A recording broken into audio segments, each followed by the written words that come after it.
Sir మరొక ముఖ్య విషయం, ఓకే ఏదో ఫ్లోలో కొన్ని మాటలు వస్తాయి, ఎవరన్నా సరే కొద్దిగా ఆ సందర్భాన్ని పెట్టి అనుకోని విధంగా కొన్ని వాయిస్లు బయటకు వస్తుంటాయి. ఆ రకంగానే మొన్న లోకేష్ గారు మాట్లాడిన ఒక అంశం ఒక ఇంటర్వ్యూలోని అది పెద్ద ఎత్తున వైఎస్ఆర్సీపీ వాళ్ళు లేకపోతే ఇతరులు వాళ్ళ ఫాలోవర్స్ బాగా వైరల్ చేసిన నేపథ్యం. అది పవన్ కళ్యాణ్ గారిని ఆత్మస్థైర్యాన్ని లేకపోతే వాళ్ళ ఫ్యాన్స్ ఆత్మస్థైర్యాన్ని దెబ్బతినేటట్టుగా ఉంది. ఇప్పుడు మాట్లాడవలసిన అవసరం ఏంటి? రేపు మాకు గెలుపునివ్వండి, అత్యధిక సీట్లు ఇవ్వండి, ఎవరు ఏంటి అన్నది అప్పుడు మేము డిసైడ్ చేసుకుంటామని చెప్పి చంద్రబాబు నాయుడు గారు అలాగే పవన్ కళ్యాణ్ గారు బహిరంగానే మాట్లాడుతున్న నేపథ్యంలో లోకేష్ గారు మాట్లాడిన ఆ మాటనే ప్రధాన అస్త్రంగా వీళ్ళు వదులుతున్నారు. ఇప్పటికీ సోషల్ మీడియాలో అది వార్ అవుతున్నది. సో ఇలాంటివి ఏమైనా రేపు మాటలు వస్తే అది ఏమైనా ఇబ్బంది అవుతుందా పొత్తులకి? ఏమీ ఇబ్బంది లేదు.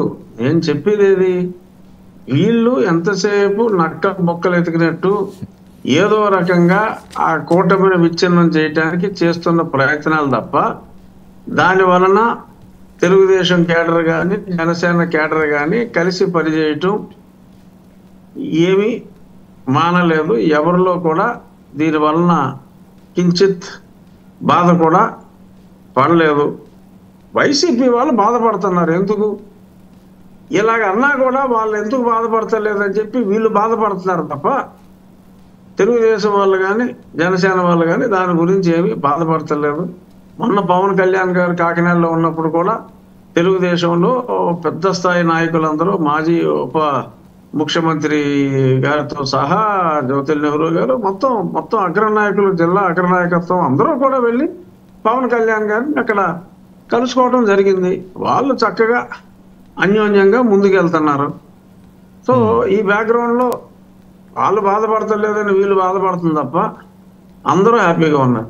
జన సైనికులకి ఇబ్బంది లేదు, తెలుగుదేశం వాళ్ళకి ఇబ్బంది లేదు. వాళ్ళు కలిసిమెలిసే ఉన్నారు, కలిసిమెలిసే ఉంటారు. సరే, ఇప్పుడున్న రాజకీయ పరిస్థితులు, ఓట్ బ్యాంక్ అంశాలు, సామాజిక వర్గాలు అన్నిటినీ బేరీజు వేసుకుంటే జనసేనకి ఎన్ని సీట్లు ఇస్తే వీళ్ళు అనుకున్న ఆ సక్సెస్ 130, 140, 150 ఆ టార్గెట్ రీచ్ అయ్యే అవకాశం ఉంటుందని మీ అభిప్రాయం? ఎన్ని సీట్లు అనేది అది వాళ్ళిద్దరికీ సంబంధించిన ఇష్యూ. వాళ్ళు సర్వే ఫ్రెష్ గా సంయుక్తంగా వాళ్ళు సర్వే చేయించుకుంటున్నారు. ఆ సర్వేలో ఓటు ట్రాన్స్ఫర్ మీద కూడా they will go head with the సర్వేలో ఆ ఓటు ట్రాన్స్ఫర్ కూడా తెలుస్తుంది.